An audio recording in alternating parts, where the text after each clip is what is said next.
Hello friends, welcome back hi fi study changing the way of education. दोस्तों, आज की class में हम लोग एक मॉडल पेपर डिस्कस करने वाले हैं जिसमें मैं टोटल आपको 12 प्रश्न सॉल्व कराऊंगा। बहुविकल्पी प्रश्न मैं आपको नहीं सॉल्व कराऊंगा, केवल मैं आपको वही प्रश्न सॉल्व कराऊंगा जो आपको लगाने में दिक्कत हो सकती है। बहुविकल्पी प्रश्न जो हैं वो आप खुद से समझ जाओगे, क्योंकि इन्हीं से बहुविकल्पी भी बनते हैं। तो शुरुआत करेंगे पहले क्वेश्चन से। पहला क्वेश्चन लिखा हुआ है हमारा 49 37 284 का वर्गमूल आपको बताना है। 49 37 284 का वर्गमूल आपको बताना है। 49,37,284 का वर्गमूल बताओ क्या होगा। देखिए, इस विधि में, इस जो क्वेश्चन में है, आपसे ये नहीं कहा गया कि आप किस विधि से निकालिए। आपको पता है वर्गमूल हम दो विधियों से निकालते हैं, भाग विधि और गुणनखंड विधि।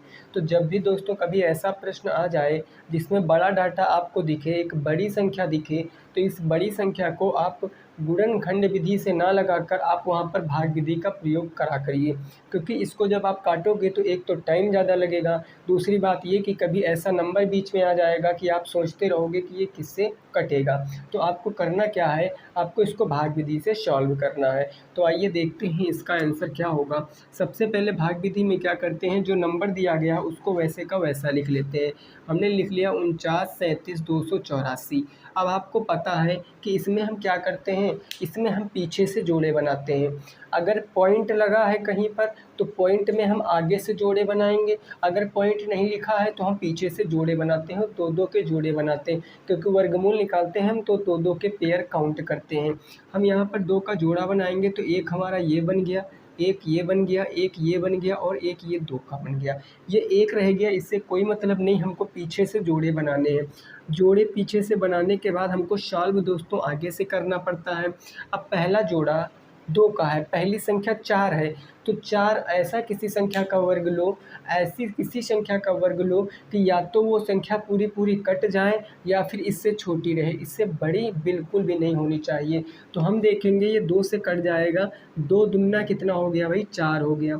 इस दो को उठा के यहाँ पर ऐड कर देंगे तो ये दो दो आपका हो जाएगा चार, और इसमें से चार से चार गया, कुछ नहीं। अगला जोड़ा है दोस्तों आपका 93। अब हमेशा हम जोड़े उतारेंगे, कितनी बार चला जाएगा भाई, तीन लिखेंगे तो 120 129 हो जाएगा, ज़्यादा हो जाएगा मतलब दो बार जाएगा, तो दो यहाँ लिखेंगे, दो यहाँ लिखेंगे, और 42 दुगना कितना हो जाएगा, 84।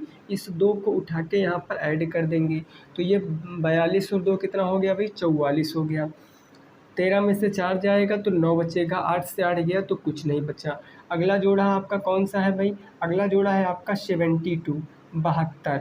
अब कितनी बार चला जाएगा, अब देखो यहाँ पर अगर एक लिखोगे तो 441 कम है, दो बार फिर से चला जाएगा, यानी 442 दुगना कितना होता है, दो दूनी चार, दो चौके आठ हो गया, और दो चौके आठ, 884 हो गया। इस दो को उठा के हम यहाँ पर ऐड कर देंगे तो ये हमारा बचेगा, बनेगा दो दो चार, और चार ये चार, 444। यहाँ घटाएंगे दोस्तों, 12 में से चार जाएगा तो 8 बच जाएगा, यहाँ बचा आपका 6, 16 में से 6 जाएगा तो 8 बच जाएगा, यहाँ कुछ नहीं बचा। अगला जोड़ा है आपका 44 84। अब कितनी बार जाएगा, अब आपका दो बार सिंपल चला जाएगा, उसमें कोई सोचने वाली बात ही नहीं है। दो दूनी हो जाएगा चार, दो चौके आठ, दो चौके आठ, दो चौके आठ, ठीक है ना। इस दो को उठा के यहाँ पर हम ऐड कर देंगे तो आपको पता है यहाँ पर कुछ भी आए कोई मतलब नहीं, यहाँ संख्या पूरी पूरी कट गई, तो आंसर क्या आ जाएगा, आंसर आ जाएगा 2222। आंसर आ जाएगा 2222, यही आपका सही जवाब होगा। 2222 आपका सही जवाब हो जाएगा। जब कभी ऐसी संख्या आएगी जिसमें बड़ी संख्या होगी तो आप वहाँ पर क्या करोगे, भाग विधि का प्रयोग कर लेना, क्योंकि गुणनखंड विधि करते तो ये कटता नहीं, बीच में ऐसा नंबर आ जाता कि वो हो सकता 29 से या 31 से या 59 से डिवाइड करने को आ जाता, तो मल्टीप्लाई करने में भी टाइम लग सकता था। तो आप इसको भाई जल्दी से नोट करो, फिर आगे देखते हैं क्वेश्चन नंबर 2 पर, ठीक है ना। क्वेश्चन नंबर 2 देखेंगे। ये समझ गए ना भाई पहला प्रश्न।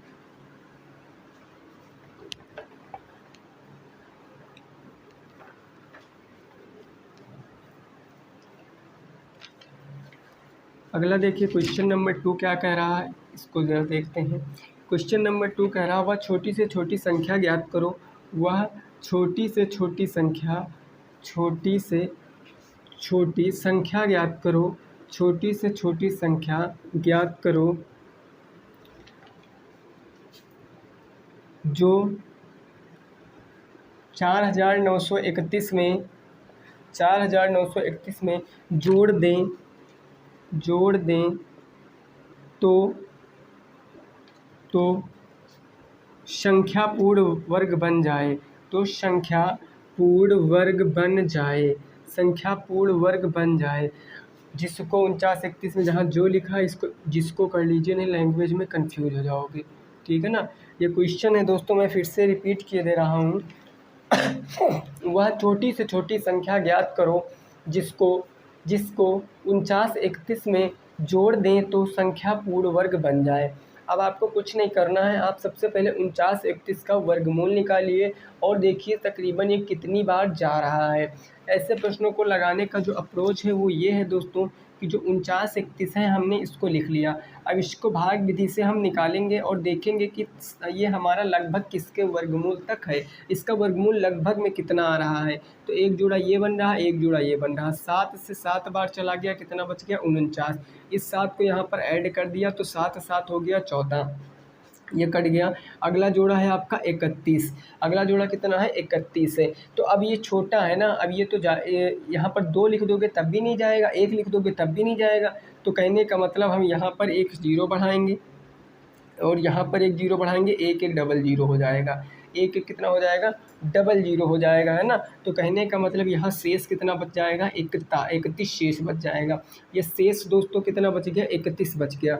अब ये 31 आपका आंसर नहीं है, ये 31 आपका आंसर नहीं है। आपने देखा कि तकरीबन कितनी बार गया 70 बार गया ना, तकरीबन 70 बार गया। तो जब 70 बार गया तो 31 आपका शेष बच गया। अब इसको आप एक बार और करिए, समझना इस चीज़ को। अब 4931 का वर्गमूल आप एक बार और निकालो। अब कितनी बार निकालोगे, फिर से वही काम कर लीजिए, भाग विधि से आप निकाल लीजिए। तो 7 से चला जाएगा, 7 बार में ये हो गया 49, ये 7 उठा के हमने यहाँ पर ऐड कर लिया, ये कट गया, ये हो गया 14। अगला क्या है आपका 31 है।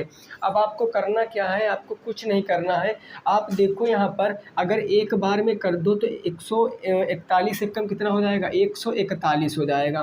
तो यहाँ पर शेष कितना बचा, 1 से 1 गया 0, 3 से 4 सॉरी 141 से 131 घटा देंगे तो 110 बच जाएगा। कितना बच जाएगा दोस्तों 110 बच जाएगा, है ना।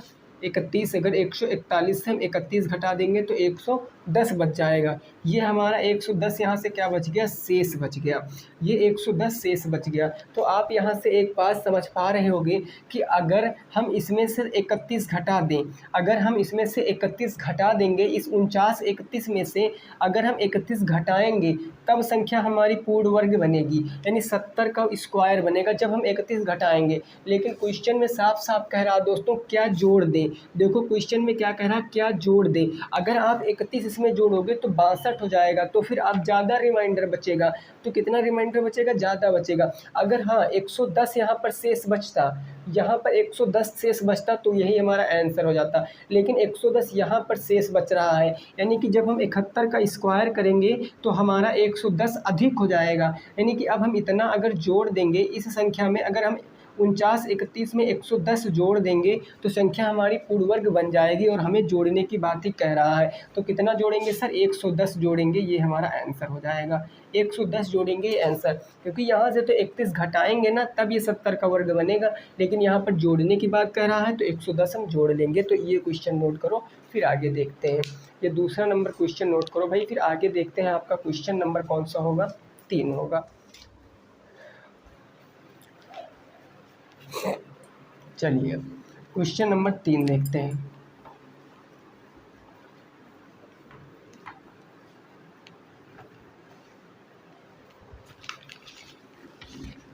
क्वेश्चन नंबर 3 क्या है, ये कह रहा है आपसे माइनस के ब्रैकेट में माइनस के 15,625 और गुणे में है आपका 512, गुणे है 512 का घनमूल बताओ। इसका घनमूल आपको बताना है, इसका घनमूल बताओ क्या होगा, इसका घनमूल बताओ क्या होगा। हमने एक दिन आपको कंसेप्ट सिखाया था दोस्तों, क्या सिखाया था कि जैसे मैंने कहा कि -2 का अगर घन निकालोगे तो इसका मतलब -2 गुणे -2 गुणे -2 यानी माइनस के 8 आएगा।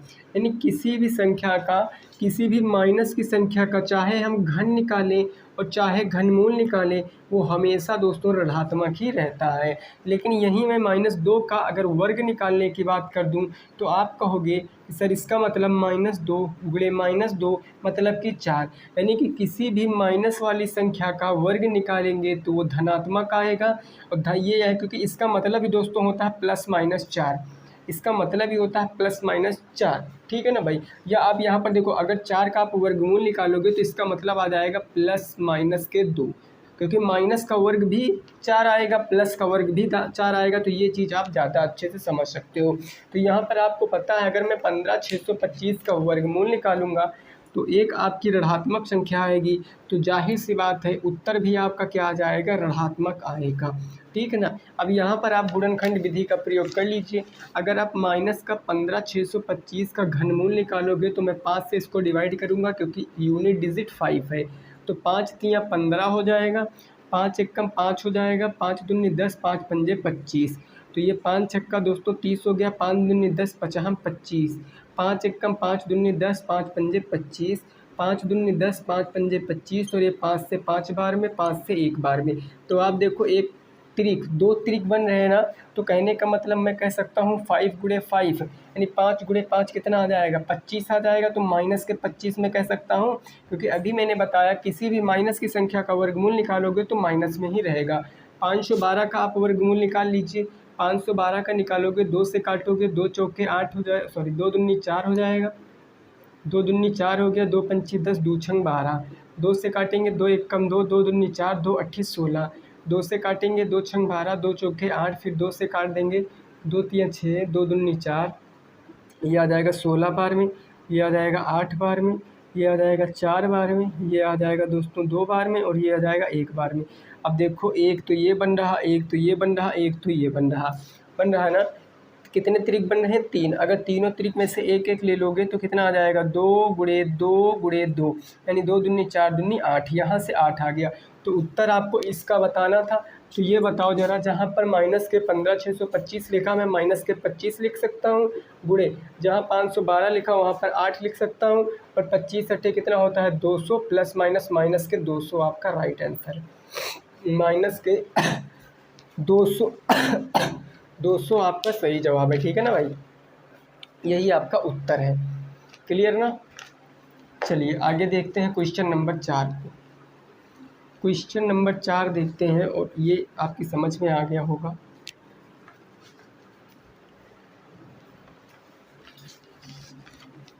क्वेश्चन नंबर 4 क्या है, ज़रा इसको समझो। ये कह रहा है दोस्तों, 10 की पावर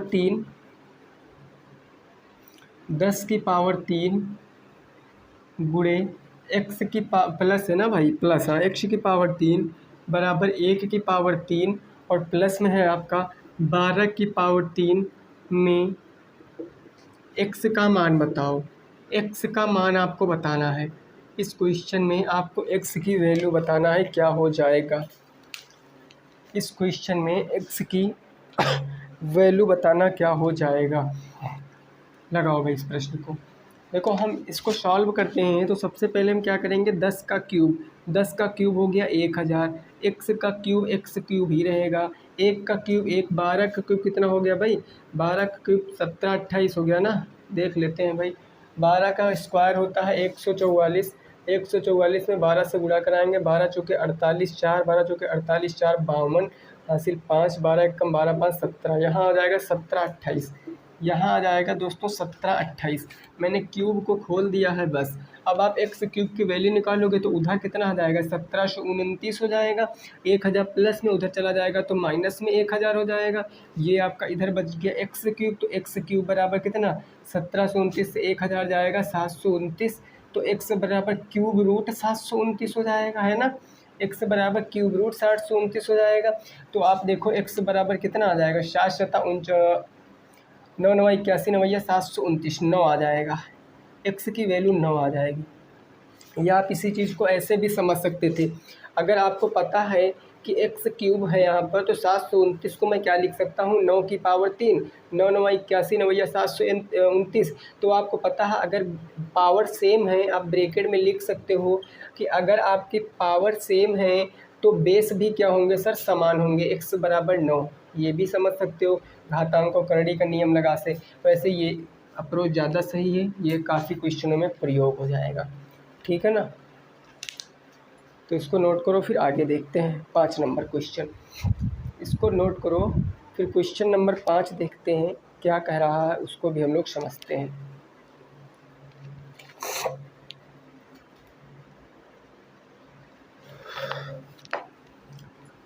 ये चीज़ समझ गए हो भाई, कोई दिक्कत नहीं ना यहाँ तक।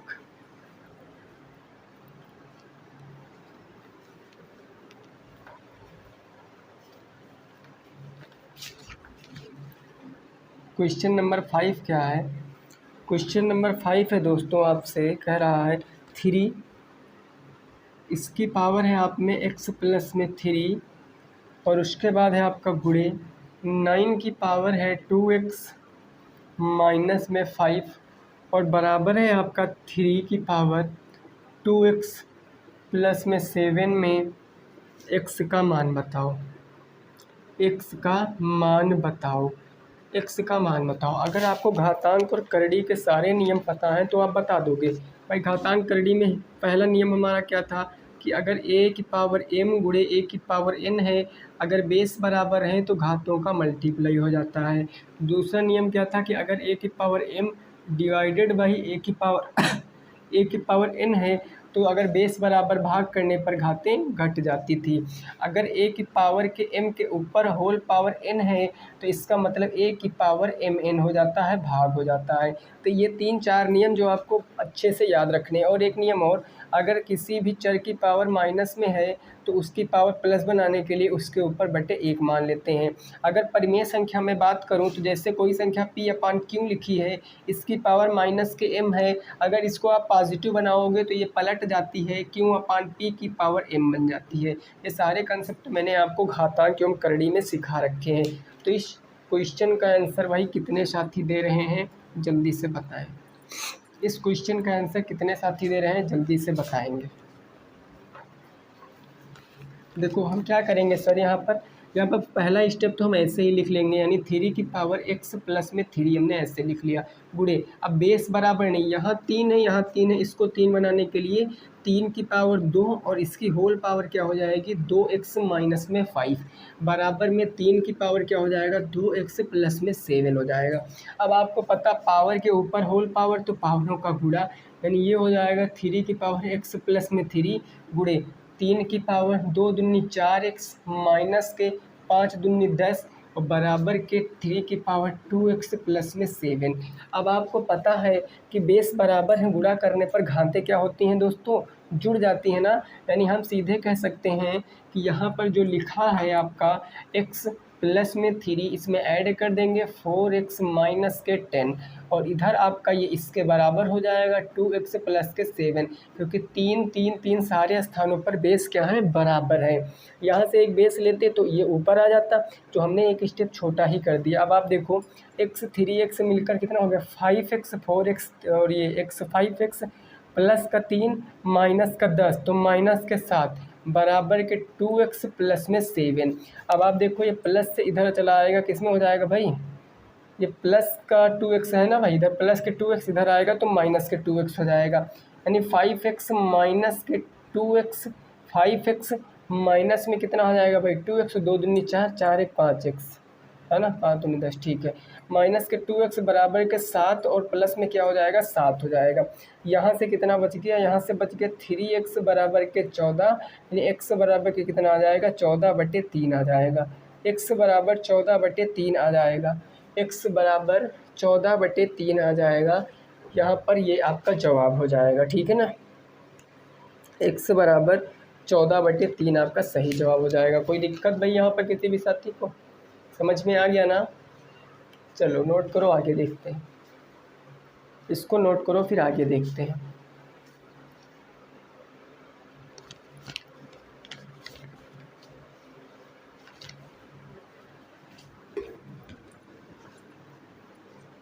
अगला जो होगा वो 6 नंबर क्वेश्चन होगा।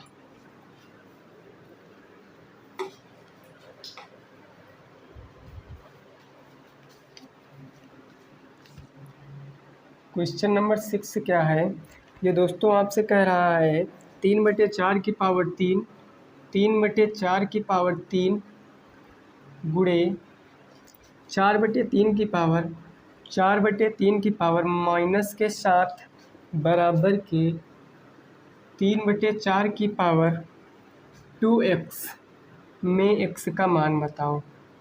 x का मान बताओ, इसमें आपको x का मान बताना है। x का मान बताना है, क्या हो जाएगा। अब आप सोच सकते हो, यहाँ पर मैंने अभी जस्ट थोड़ी देर पहले आपको एक चीज़ समझाई है कि अगर कोई नंबर है, अगर कोई नंबर मान लिया p/q लिखा है और अगर इसकी पावर कोई ऋणात्मक है, मान लिया -m है, अब आपको ज़रूरत है कि आप इसकी पावर को पॉजिटिव बना दो, धनात्मक बना दो। तो ये क्यों दोस्तों ऊपर ट्रांसफ़र हो जाता है, क्यों आपका p आपका नीचे आता है, लेकिन ये हो जाता है q/p की पावर m, ऐसे हो जाता है, पावर पॉजिटिव हो जाती है। इसका मेन कारण समझते हो क्या होता है, इसका मेन कारण ये होता है, आपको पता है किसी भी नंबर की पावर अगर माइनस में m है, उसकी पॉजिटिव पावर बनाएंगे तो a की पावर m, ऐसे बटे 1 ऊपर मानते ना, तो ऐसे आप इसके ऊपर बटे 1 मानोगे तो 1/p/q की पावर कितनी आ जाएगी, m आ जाएगी।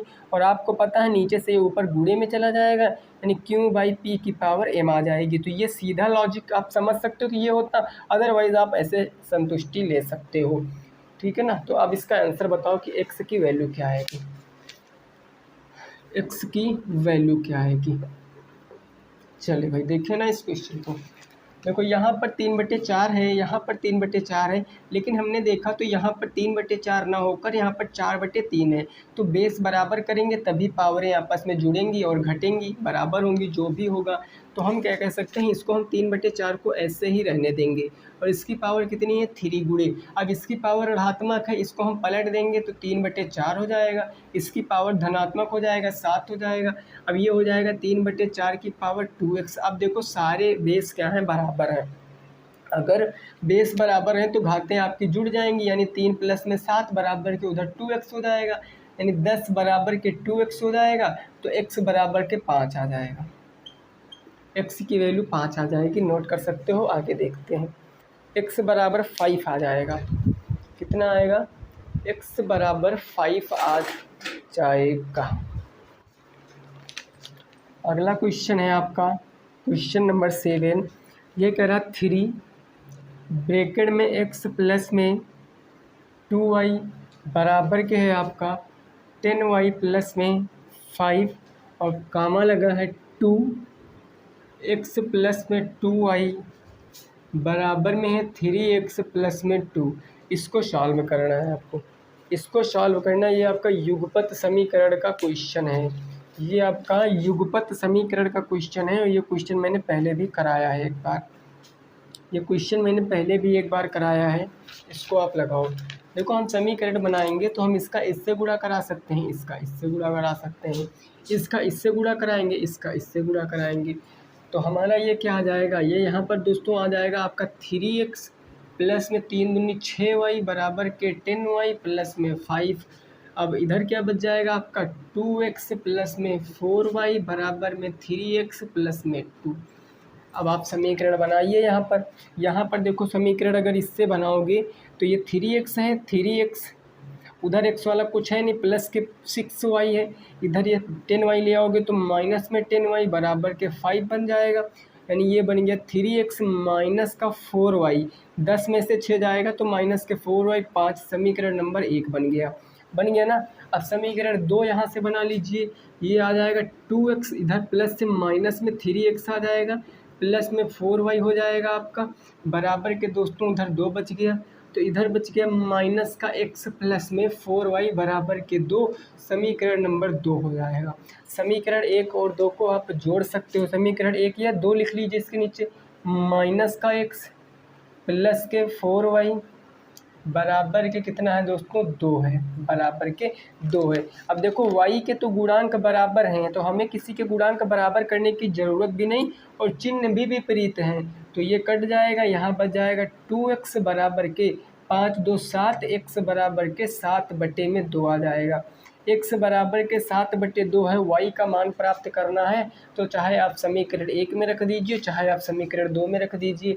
हम मान लेते हैं इसको समीकरण 2 में रखने पर, लिख लेते हैं समीकरण 2 में रखने पर। समीकरण 2 हमारे पास क्या था मेरे दोस्त? तो समीकरण 2 हमारे पास क्या है भाई, बताओ ज़रा। समीकरण 2 में नहीं रखे भाई, 1 में रख लेते तो ज़्यादा बेटर रहेगा, है ना। समीकरण 1 में रखे, 2 में ऋणात्मक है तो फिर गड़बड़ हो जाएगा कहीं। समीकरण 1 में रखेंगे, 1 हमारे पास ये है ना, तो रखेंगे 3x माइनस के 4y बराबर के 5। x बराबर 7/2 रखना है। 3 गुणे 7/2 माइनस के 4y बराबर के 5। 7 त्रिक 21/2 प्लस में उधर चला जाएगा माइनस में, माइनस के 4y 5 माइनस के 21/2। ये 7 त्रिक 21/2 प्लस में उधर चला जाएगा माइनस में। 2 पंची 10, 11 में 21 में से 10 जाएगा तो माइनस के 11/2 आ जाएगा, यानी माइनस के 4 बराबर के 5 दूनी 10, इसको हम 10 माइनस के 21/2 कह सकते हैं ना। तो माइनस के 4y बराबर क्या आ जाएगा, माइनस के 11/2, माइनस से माइनस कैंसिल हो जाएगा। तो अब आप देखो ये 4 आपका गुणे में इधर आएगा बटे में, तो 2 के साथ गुणा करा देगा, यानी y बराबर क्या आ जाएगा 11/2 गुणे के 4, यानी y बराबर आ जाएगा 11/8 आपका उत्तर। 11/8 और कितना आया भाई 7/2 आपका उत्तर है। 11/8 और 7/2 क्या है आपका सही जवाब है। 11/8 और 7/2 आपका सही जवाब है, नोट कर सकते हो। इसको नोट करो, फिर 8 नंबर प्रश्न पे पहुंचते हैं।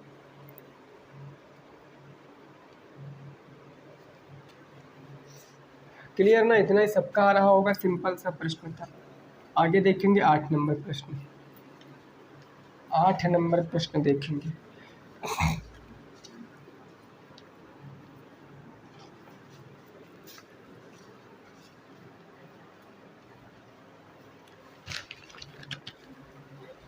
क्वेश्चन नंबर 8 है दोस्तों, ये कह रहा है कि 17 मीटर लंबे और 7 सेंटीमीटर चौड़े, 17 सेंटीमीटर लंबे और 7 सेंटीमीटर चौड़े आयत को चौड़ाई के परितः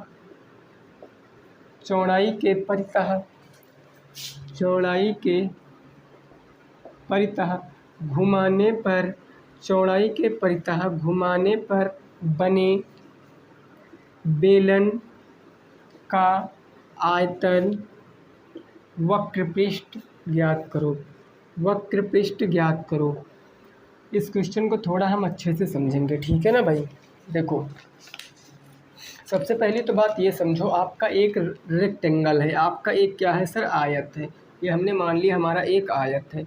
ये आयत कुछ ऐसे है कि इसकी जो लंबाई है वो 17 मीटर है। इसकी ये लंबाई क्या हो जाएगी 17 सेंटीमीटर हो जाएगी, सेंटीमीटर में दी गई। चौड़ाई क्या है सर इसकी 7 मीटर है, तो चौड़ाई 7 मीटर हो जाए 7 सेंटीमीटर। इस सेंटीमीटर में दोनों यूनिट है ना।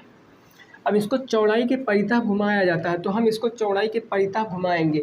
अगर हम इसको चौड़ाई के परितः घुमा देंगे तो ये कुछ आपका ऐसा बन जाएगा, चौड़ाई के परितः घुमाएंगे तो बताओ ऊपर ये तो पूरा 17 ही रहने वाला है, ये तो पूरा 17 ही रहेगा, और ये 17 क्या आ जाएगी, ये यहाँ से क्या निकल कर आता है रेडियस, हम रेडियस कह देंगे हमारी 17 है। और ये क्या निकल कर आया हाइट, एच कितना है, एच आपका 7 है। अगर रेडियस और हाइट पता है तो आप यहाँ पर क्या नहीं बता सकते, आयतन। आपको पता है कि अगर मैं बेलन की बात कर लूँ तो हमें रेडियस मिल गई कितनी है 17 सेंटीमीटर, हमें हाइट मिल गई कितनी है, हाइट है 7 सेंटीमीटर। आपको बताना है आयतन, आपको क्या बताना है सर, आयतन बताना है। और आयतन इसका होता क्या है, अच्छा जल्दी फटाफट बताओ जरा, आयतन और वक्र पृष्ठ क्या होता है। एक बार देखिए आप लोगों ने कितना पढ़ रखा है। आयतन और वक्र पृष्ठ क्या होता है, हमने कह दिया यहाँ पर पाई आर स्क्वायर लिखा है, यहाँ पर 2 पाई आर लिखा है। अब इसमें क्या ऐड करें कि ये आयतन बन जाए, और इसमें क्या ऐड करें वक्र पृष्ठ बन जाए। भाई देखो एच, ये दोनों तो वृत्त हो गए, इसमें एच एक्स्ट्रा है तो एच आप इसमें सटा दोगे, एच आप इसमें सटा दोगे। तो अगर मैं आयतन की बात कर लूँ तो पाई आर की वैल्यू 22/7 गुणे आर। आर कितना है दोस्तों, आर देखो कितना है 17 गुणे 17। आर कितना है आपका 17 गुणे में 17, और गुणे में क्या आ जाएगा आपका एच। H 7 हो जाएगा। तो 7 से 7 हमारा क्या हो जाएगा, कैंसिल हो जाएगा, है ना। तो आपका यहाँ पर आ कितना जाएगा, वक्र पृष्ठ में नीचे लिखूँगा, आपका यहाँ पर कितना आ जाएगा, ये आपका बच गया 22 गुणे 17 गुणे 17, 7 सता 49 हासिल आ गया 4, 7 एकम 7 हो गया, 7 एकम 7, 7 दूनी 14 के 4 हासिल कितना आ गया भाई, 7 एकम 7 दूनी 14 और 4 18 के 8 हासिल आ गया 1, 1 एकम 1 1 2, 289। 22 गुणे 289 करोगे, जो आएगा वो आपका आयतन आएगा। और आयतन दोस्तों हमेशा किस में आता है, सेंटीमीटर क्यूब में आता है, गुणा करा लेना आप यहाँ पर, ठीक है ना। अगर मैं वक्र पृष्ठ की बात करूँ तो फार्मूला मैंने अभी बताया, वक्र पृष्ठ क्या होता है, 2 पाई आर एच होता है, 2 पाई आर एच होता है। अगर आप यहाँ से रखोगे 2 गुणे पाई आर की वैल्यू कितनी हो जाएगी, 22/7 गुणे रेडियस 17, हाइट 7, 7 से 7 खत्म, ये आ जाएगा आपका 22 दूना 44, 44 गुणे के 17। इसको जो आप गुणा कराओगे तो जो भी आएगा वो सेंटीमीटर स्क्वायर में आएगा, ये आपका वक्र पृष्ठ हो जाएगा। यही दो आपके आंसर हैं, यही दो आपके आंसर हैं, ठीक है ना। अगर यहाँ पर दोस्तों लंबाई के परितः घुमाने को कहता, अगर लंबाई के परितः घुमाते तो ये हमारा कुछ बेलन ऐसे बन जाता, समझ लेना, ठीक है ना, क्योंकि परितः वाला क्वेश्चन आ सकता है पेपर में। अगर मैं बात करूँ, अगर ये लंबाई के परितः घुमाने को कहता तो आपका बेलन ऐसे बन जाता, ये बेलन आपका ऐसे बन जाता। तो ये आपकी क्या हो जाती, हाइट, तो हाइट आपकी कितनी हो जाती, 17 हो जाती, हाइट आपकी 17 हो जाती, रेडियस आपकी कितनी हो जाती, 7 हो जाती। तो ये कन्फ्यूज़न दिमाग में रखना, जिसके परितः घुमाने को कहा जाएगा, जैसे यहाँ पर क्या कहा गया, चौड़ाई के परितः घुमाएंगे, चौड़ाई के परितः घुमाएंगे तो इसके अपोजिट केस में रेडियस हो जाएगा, लंबाई के परितः घुमाएंगे तो इसके अपोजिट केस में रेडियस 7 हो जाएगा, ठीक है ना भाई। नोट कीजिए, फिर आगे पहुँचते हैं, नोट कीजिए, फिर आगे पहुँचते हैं अपने कौन से क्वेश्चन पे, 9 नंबर क्वेश्चन पे, 9 नंबर क्वेश्चन पे पहुँचते हैं।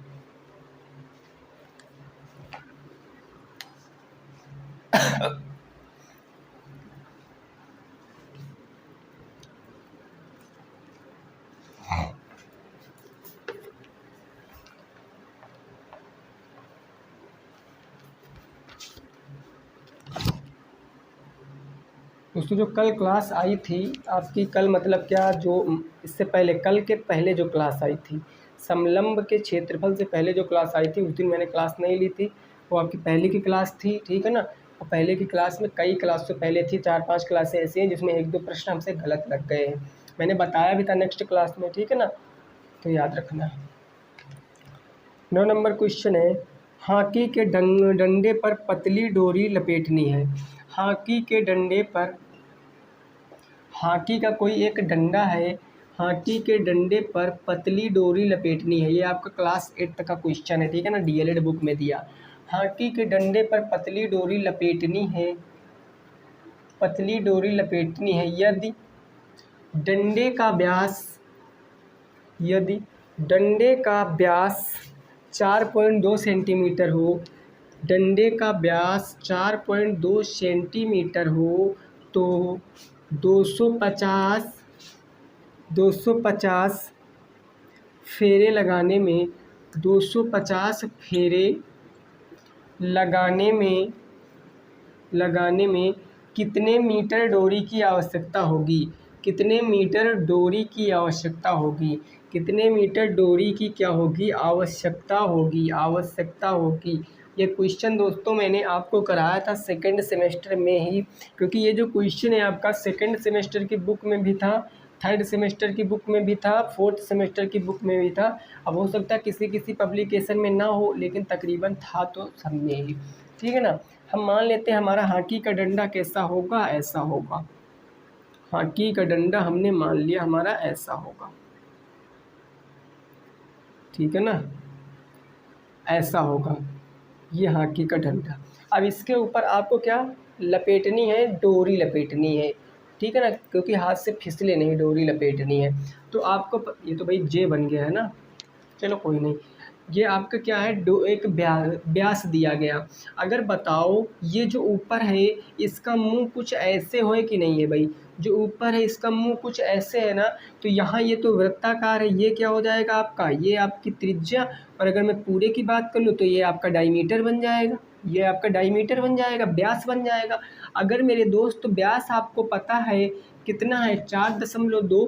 तो हम क्या त्रिज्या नहीं पता कर सकते हैं? बताओ भाई, अगर व्यास पता है 4.2 तो त्रिज्या बता सकते हैं। 2 से डिवाइड करेंगे कितना आ जाएगा? 2 दूनी 4, 2 एक कम 2, 2.1 सेंटीमीटर आपकी त्रिज्या आएगी। 21 दूना 42, 4.2 का आधा, 2.1। अब कह रहा है इसके ऊपर आपको डोरी लपेटने हैं पूरे 250 फेरे।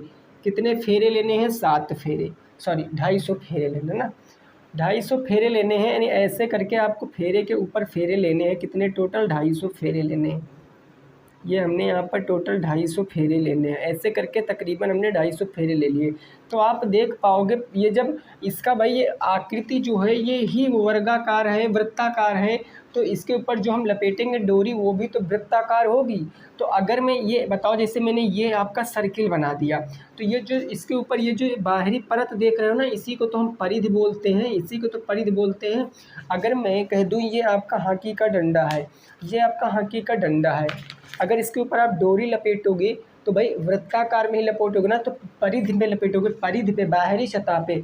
तो कहने का मतलब अगर मैं डंडे की परिधि निकाल लूँ, अगर मैं डंडे की परिधि निकाल लूँ और उसका मैं 250 से गुणा करा दूँ तो हमारा आंसर आ जाएगा। क्योंकि परिधि जो निकलेगी वो एक चक्कर में, एक फेरे में लपेटी गई डोरी निकलेगी। अगर मैं बात करूं इस क्वेश्चन की, तो आपको डाईमीटर की वैल्यू दी गई 4.2। अगर डाईमीटर 4.2 है तो रेडियस 2.1 सेंटीमीटर हो जाएगी, इसमें कोई संदेह तो होगा ही नहीं। अगर डाईमीटर 4.2 है तो रेडियस 2.1 सेंटीमीटर, इसका आधा हो जाएगा। अब मैं परिधि ज्ञात कर लेता हूँ, क्योंकि परिधि ही तो हमारी क्या होगी? एक फेरे में लपेटी गई दूरी। अब लिख भी सकते हो, एक फेरे में लपेटे गई दूरी, लपेटी गई क्या होगी? डोरी। यही तो आपकी परिधि होगी। और वृत्त की परिधि होती क्या? 2πr। तो 2 की वैल्यू रखोगे, 2 × πr की वैल्यू दोस्तों 22/7 हो जाएगा। रेडियस कितना है? 2.1, 2.1, 7 से काटोगे 0.3 बार में, 22 दूना 44 गुणे 0.3, गुणा कराओगे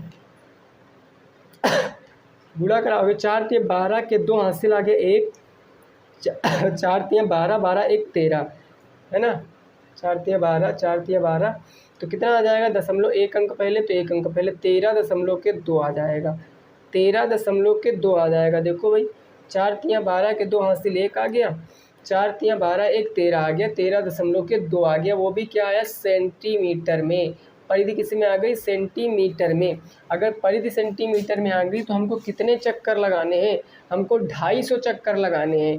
तो हम कहेंगे 250 चक्कर में कितना चलेंगे? 250 गुणे 1.32, सॉरी हाँ 13.2, 13.2। अब यहाँ से आप गुणा करा लीजिए, सिंपल से आप गुणा कराइए तो देखो 25 वाले जीरो तो पीछे लगा लीजिए, 25 दूना 50 के जीरो हासिल आ गया 5, 25 × 75, 75 5 80 के जीरो हासिल कितना आ गया 8, 25 से कम 25, 25 5 30 और 30 3 33, ये आ गया 33 है ना, ये कितना आ गया 33।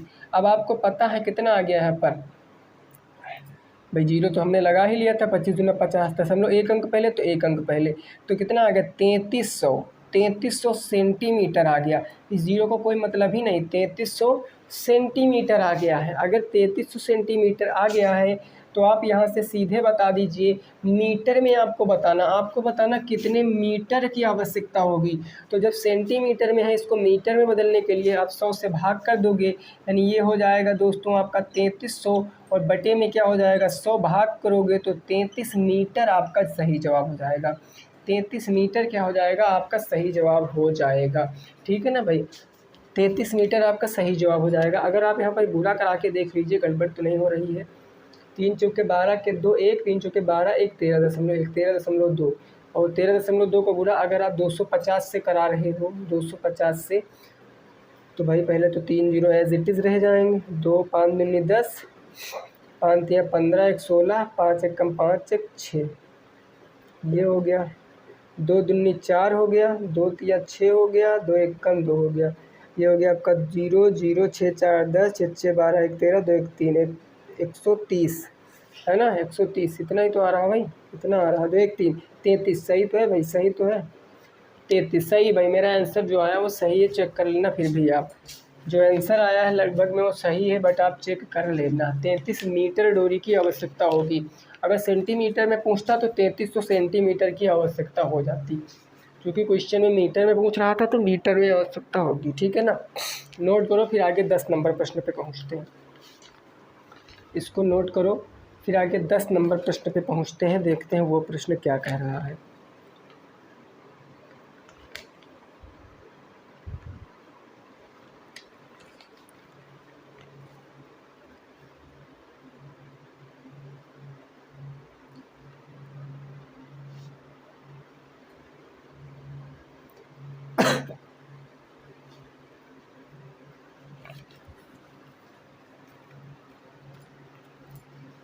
चलिए आगे देखते हैं क्वेश्चन 10 नंबर।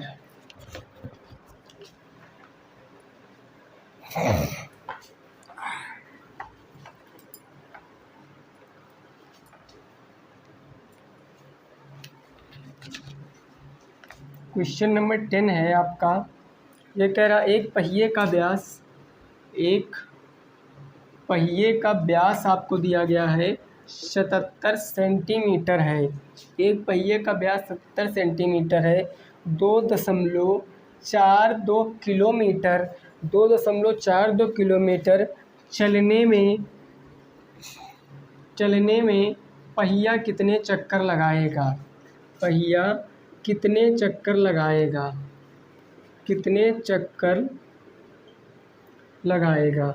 2.42 किलोमीटर चलने में पहिया कितने चक्कर लगाएगा, है ना। इस प्रश्न को लगाओ, बताओ क्या उत्तर आए। इस प्रश्न को लगाओ और बताओ क्या उत्तर आएगा। ये है आपका 10 नंबर प्रश्न। ये है आपका 10 नंबर प्रश्न। भाई देखो, एक कोई आपका पहिया है, पहिया तो पता ही होगा सभी। ये मान लिया एक पहिया है, इसका जो व्यास दिया गया, ये सेंटर है, पहिया गोलेकार तो होता है ना। ये पूरा, इसकी वैल्यू पूरी कितनी दे रखी है? इसकी पूरी वैल्यू दे रखी है आपको 77 सेंटीमीटर। अब आपको रेडियस पता करनी है, तो भाई ये देखो, ये व्यास है ना, तो ये R1 होगा, R2 होगा, क्योंकि 2 रेडियस से मिलकर ही तो व्यास बनता है। अगर मैं 77 का आधा कर दूंगा, 77 का आधा करूंगा तो 2 3 6 हो जाएगा, 2 8 16, 2 5 10, 38.5, यानी ये आपका 38.5 होगा और ये भी आपका 38.5 होगा। अब देखो, अगर मान लिया पहिया का मेन पॉइंट यहाँ है, भाई पहिया का मेन पॉइंट यहाँ है, अगर पहिया यहाँ से चक्कर लगाना शुरू करे, यहाँ से ऐसे चक्कर लगाना शुरू करे और फिर इसी पॉइंट पे आ जाए, है ना, अगर यहाँ से चक्कर लगाना शुरू करे और फिर इसी पॉइंट पे आ जाए, तो ये क्या होगा? एक चक्कर होगा। ये क्या होगा? एक चक्कर होगा। और आपको यह तो अच्छे से पता है कि ये ऊपर क्या है, ये हम किसका चक्कर लगा रहे हैं? पहिया किसका चक्कर लगा रही? तो पहिया परिधि का चक्कर लगा रही ना। किसका? परिधि का। अगर हम परिधि पता कर लें, उसके बाद हम उसका 2.42 किलोमीटर से गुणा करा दें, तो हमें कितने चक्कर, परिधि पता कर लें तो एक चक्कर का पता चल जाएगा। फिर 2.42 किलोमीटर को मैं एक चक्कर से भाग कर दूं, तो हमें टोटल चक्करों की संख्या पता चल जाएंगी। चलेंगी कि नहीं चलेंगी भाई, है ना। चलो इस क्वेश्चन को देखो कैसे लगाएंगे, उत्तर बताओ। बहुत से साथियों का उत्तर आ रहा है भाई, देख लेते हैं कितना आएगा। देखो, हम बात करते हैं, अगर दोस्तों डाईमीटर दिया गया है कितना? 77 सेंटीमीटर, तो रेडियस कितनी हो जाएगी? 38 दूना 76.5 सेंटीमीटर। अब हम क्या लगाएंगे? एक चक्कर की दूरी, एक चक्कर में चली गई दूरी, एक चक्कर में चली गई दूरी है, चली गई दूरी। अब एक चक्कर में क्या दूरी चलेगी? तो वो चलेगी 2πr, परिधि के बराबर ना, परिधि के बराबर ही तो चलेगी एक चक्कर में दूरी। तो अगर एक चक्कर में परिधि के बराबर चलेगी तो हम कह सकते हैं 2 गुणे πr की वैल्यू 22/7 गुणे r की वैल्यू कितनी है? 38.5। 7 से काट सकते हैं, 7 पंजे 35, 7 पंजे 35, 5.5, 22 दूना 44 गुणे 5.5। 5.5 को हम क्या लिख सकते हैं भाई? 5.5 को हम फ्रैक्शन में कर लेते हैं, 5 सही 1/2, यानी 5 दूनी 10, 5 दूनी 10 से 11/2 हम इसको लिख सकते हैं। 5.5 को मैं 11/2 लिख सकता हूँ। 2 से काटूंगा 22 बार में, और उसके बाद यहाँ क्या आ जाएगा? 11 × 11, 11 एकम 11 का एक हासिल कितना आ गया आपका 10 आ गया। 11 एकम 11 का हासिल 11 एकम 11 का एक हासिल 1, 11 दूना 22, 22 एक 23, 232 आ गया। गड़बड़ हो रहा है क्या भाई? 2 से काटेंगे 22, 22 गुणे के 11, 2 पंचे 10, 2 पंचे 10, 7 पंजे 35 और 7 पंजे 35, दशमलव लगाए 7 पंजे 35। ठीक है ना भाई? इसको फिर से करके देख लेते हैं। यहाँ पर 242 आना चाहिए। चलिए देखो, ये 22/7 हो गया, गुणे यहाँ कितना आ गया 5.5। तो 22.44 का गुणा अगर हम 5.5 से कराएंगे तो देखो कितना आ जाएगा। 44 पंचे 220 और 4 पंचे 20। गुणा करा लेते हैं दोस्तों 44 का 5.5 से। 5 चौके 20, 5 चौके 20 और 2 हो गया 22। 5 चौके 20, 5 चौके 20 और 2 हो गया 22। 0 2 2 4 2 2, एक अंक बाद तो 242 ही आएगा, है ना? 242 ही आएगा, कहीं मिस्टेक हो रहा था। 242 सेंटीमीटर, 242 सेंटीमीटर है ना? 242 सेंटीमीटर हो गया। देखिए है क्या, आज कुछ ज़्यादा समझ में नहीं आ रहा कैसे क्या है, जुकाम कुछ ज़्यादा ही भाई, तो चीज़ें कुछ ज़्यादा कॉम्प्लिकेटेड।